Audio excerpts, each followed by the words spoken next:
apakah amalan adab bermusafir mengikut sunnah Nabi sallallahu alaihi wasallam?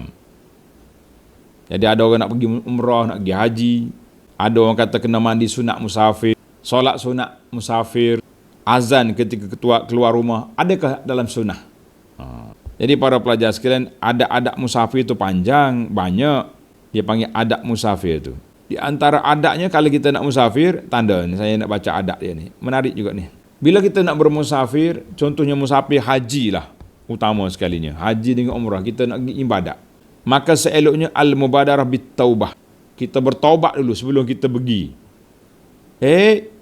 Peliklah ustaz. Kita kan pergi taubat di Mekah.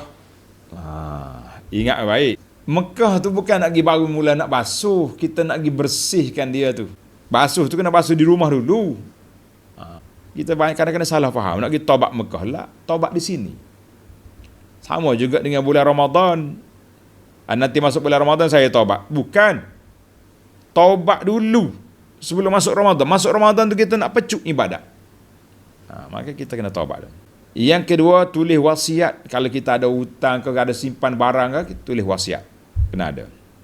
Ada hutang dengan orang. Yang ketiga, dia kena tinggal nafkah kepada keluarga dia. Tinggal kepada nafkah kepada keluarga dia. Jangan pula ayah duduk Mekah, duduk tawaf, anak dia minta sedekah sini. Jangan. Yang keempat, pergilah dengan nafkah yang halal.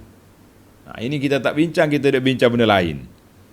Kena pergi nafkah yang halal. Ada syair kata, iza hajajta bimalin asluhu suhtun fama hajajta walakin hajjatil iru. Menarik juga ni. Kalau kamu orang yang pergi haji, masuklah pergi umrah dengan harta yang tidak halal. Dia ambil rasuah, ambil riba, pergi umrah. Mu tak pergi haji, kata di penyair ni. Tapi hak hajinya unta kamu tu pergi haji. Maknanya ibarat katanya, kalau nak pergi haji ke umrah, biarlah harta kita tu harta yang baik. Yang kelima, kena belajar hukum hakam yang berkait dengan haji dengan umrah. Pergi kerusuh haji tu, kerusuh umrah dulu.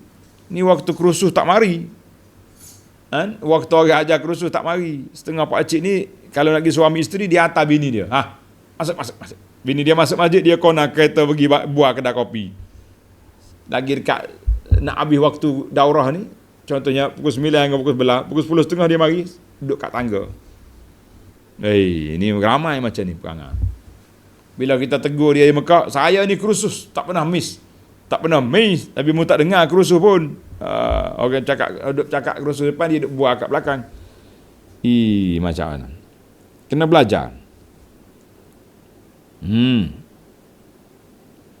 Yang keenam, kena mencari teman-teman yang baik.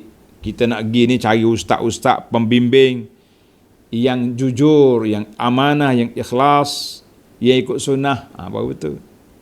Ini saya jumpa sendiri seorang tok syekh bawa orang haji. Dia pembekal rokok pada jemaah.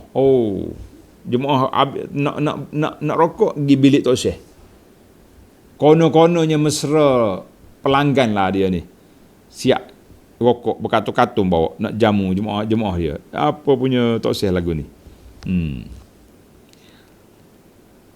Yang ketujuh, ni hendaklah kita pergi ucap selamat tinggal kepada orang-orang yang keluarga, jiran-jiran, kawan-kawan, ucap selamat tinggal. Saya nak pergi haji ni kan. Minta maaf lah apa-apa, mudah-mudahan selamat pergi balik. Ni ada setengah jemaah ni dia tak nak bagi tahu orang pergi haji. Sebab dia kata kalau saya bagi tahu nanti orang bagi sampul. Sampul tu ambil je lah. Siapanya. Dan bagaimana kita nak apa ni, ucap selamat tinggal tu ada ni ucapan dalam kitab Perisai Muslim ni ada. Astaghfirullah alladzi la tadi'u wada'ihu, bacaan. Orang nak mengantar pun kata juga. Ada bacaan ada. Yang ke-8, al-iktsar, banyak zikir, banyak doa kan. Kita orang musafir ni di antara orang yang mustajab doa, kena banyak doa. Yang ke-9, kalau boleh kita elok musafir pada hari Khamis. Kalau kebetulan dengan masa. Yang ke-10, hendaklah kita berlemah lembut dengan kawan-kawan, dengan kenderaan pun lemah lembut. Jangan duk sumpah-sumpah maki, tak boleh. Yang ke-11, bagi wanita perlu kepada mahram. Perlu pada mahram. Jadi kalau tak ada mahram, dunia sudah aman ni macam mana? Itu ada khilaf ulama itu. Kita akan bincang nanti, ada dalam kejap lagi. Yang ke-12, seorang musafir itu kena banyak buat kebajikan dalam musafir dia. Belanja kawan-kawan makan, tolong orang dengan baik, nasihat. Yang ke-13, kena jaga solat, kena belajar je solat dia tu. Solat dia punya solat jamak, qasar, kena belajar. Dan bila kita pergi, kena cepat balik kalau selesai masalah. Selesai dah kerja kita, balik. Keluarga duk tunggu kat rumah tu, apa dia. Jadi bila kita sampai balik, eloknya kita berhenti di masjid, solat dulu baru masuk rumah. Itu di antara 15 perkara yang kita selesaikan. Cuma soalan tadi, ada tak mandi sunat? Dia panggil sunat-sunat al-ikhtisalis safar. Jadi kita nak musafir ni adalah kita mandilah, kan? Mandi, bagi laki-laki tu buang bulu-bulu yang ada tu, eloklah, sebab kita musafir. Dalam musafir tu payah juga zaman dulu. Zaman sekarang ni musafir tak sampai setengah hari sampai Mekah dah. Boleh beli pisah cukur kat Mekah tu lepas pada umrah nanti, insya-Allah. Cuma azan tidak adalah sunnah Nabi sallallahu alaihi wasallam. Tak adalah sunnah. Tak ada kata Nabi bila nak musafir, azan dulu. Jadi macam-macam kita ni, azan nak musafir, azan bawa orang dalam kubur. Kita kata benda tu tidak adalah dalam sunnah Nabi sallallahu alaihi wasallam. Azan untuk apa? Untuk nak solat. Solat fardu je. Solat duha tak ada azan. Jadi tidak perlulah kita azan. Walaupun ada sebahagian kita kata elok kita azan, sebagaimana kita keluar daripada perut mak dulu azan, kita nak keluar daripada kampung kita azan juga. Kita kata itu orang panggil istihsan daripada dia, sedangkan tidak ada dalil. Adapun solat, ada solat, ada hadis. Dia kata apabila seorang itu keluar dari rumah, tengok ni ada hadis, aiza kharajta min manzilika, Nabi sebut apabila kamu keluar daripada rumah kamu solatlah 2 rakaat. 2 rakaat yang khafif, maknanya rakaat yang biasalah, ringkas je. Dan ada ulama katakan boleh je kalau kita lepas solat fardu ya kita keluar, jadi dah tu.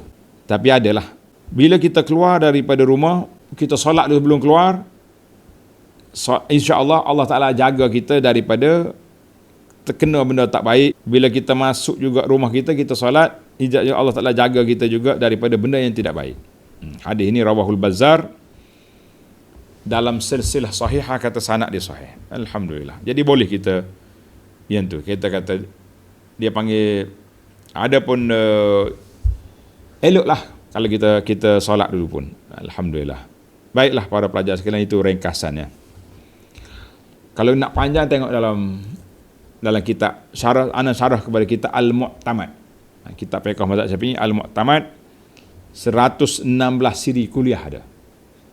Berapa tahun kita syarah tu? Seminggu sekali 116 siri kuliah. Khatam kita. Alhamdulillah, admin kita buat ulang siar setiap hari satu. Sudah ada di Facebook, ada di YouTube ada.